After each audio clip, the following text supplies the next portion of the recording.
present the rules more suitable for the use of technology. And sorry, are you asking, is that part of the rationale?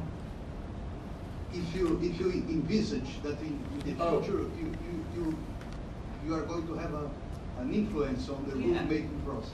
Yeah, I mean, I think, a stakeholder, having an innovation office initiative program creates a stakeholder who's tasked with thinking longer term and bigger picture about the evolution of technology. And that means thinking about the opportunities, that means thinking about the challenges, and that means thinking about the risks. And certainly taking some of those insights to help inform policy, inform a commission or staff, is very much in line with how we think about our day-to-days, to support the broader efforts of the agency, and to support our operating divisions with things that we learn. And there have been instances where we're seeing, some of the potential, some of the promise, but we've also had instances where we're seeing some of the real risks. Certainly in the cryptocurrency space, we've been able to help support and work with our Office of Customer Education and Outreach that publishes essentially investor alerts that kind of warns of potential risks or frauds in the market. And to the extent we can help inform that, we view that as a very positive use. But I think the point of having the stakeholder is to make sure you have someone who's tasked with thinking in that way, as opposed to the traditional kind of day-to-day approach to what's directly in front of you. What's the current application, or what's the current issue of the day? There's one back there. Does that work? Yeah. Charlotte from the Quebec AMF. You mentioned that you're also looking for potential rule amendments. So from what you've seen so far, where do you see, in what areas do you see potential rule amendment that would be required to accommodate these new technologies?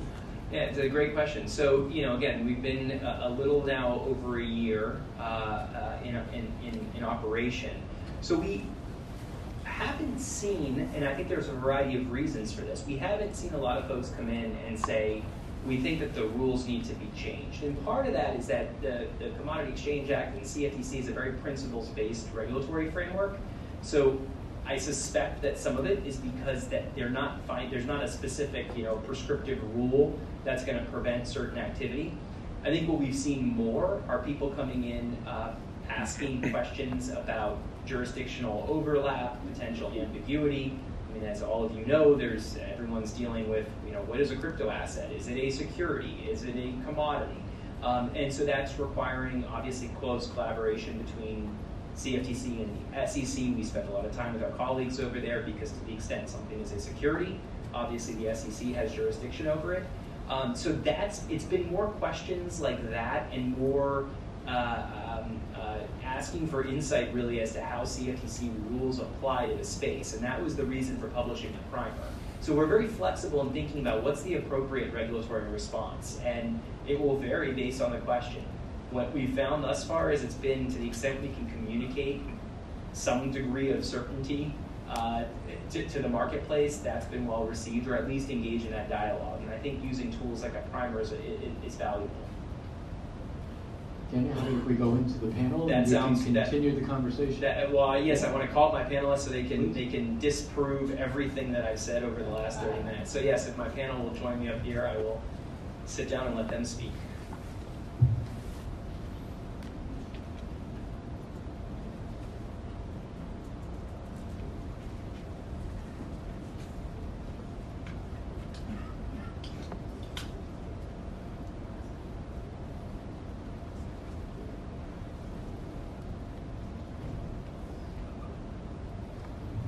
I feel like I should change personas now to make this more interesting, but I won't do that.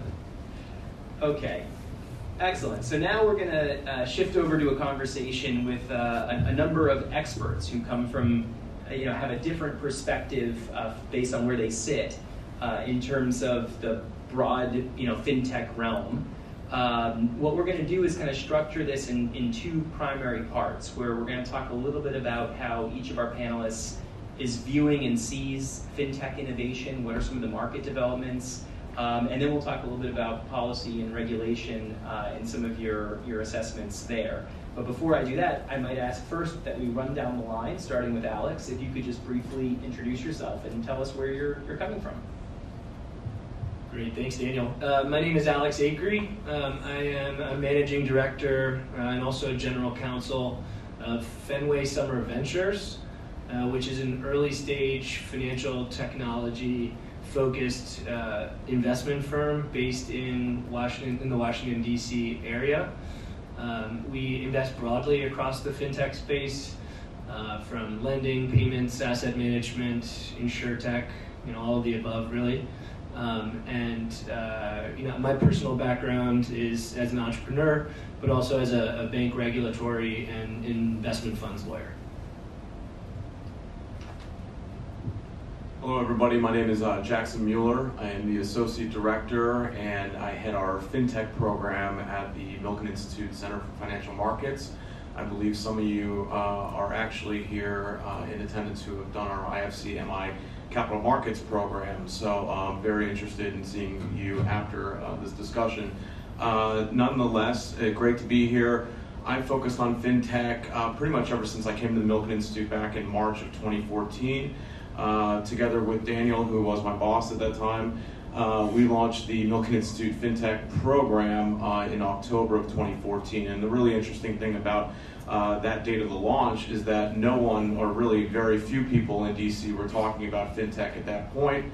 And if you looked abroad, there was only really one country focused on FinTech at that time, and that was the UK. Now all of you are focused on it and you're making my job a little bit more difficult, but nonetheless we are a think tank, so I thank you for keeping me employed. My name is Kristen Smith. I'm the Director of External Affairs at the Blockchain Association. We are a US-based trade association that represents the companies that are involved towards the more open public blockchain side of the spectrum that Daniel was speaking about before. We're relatively new. The group came together over the summer and we formed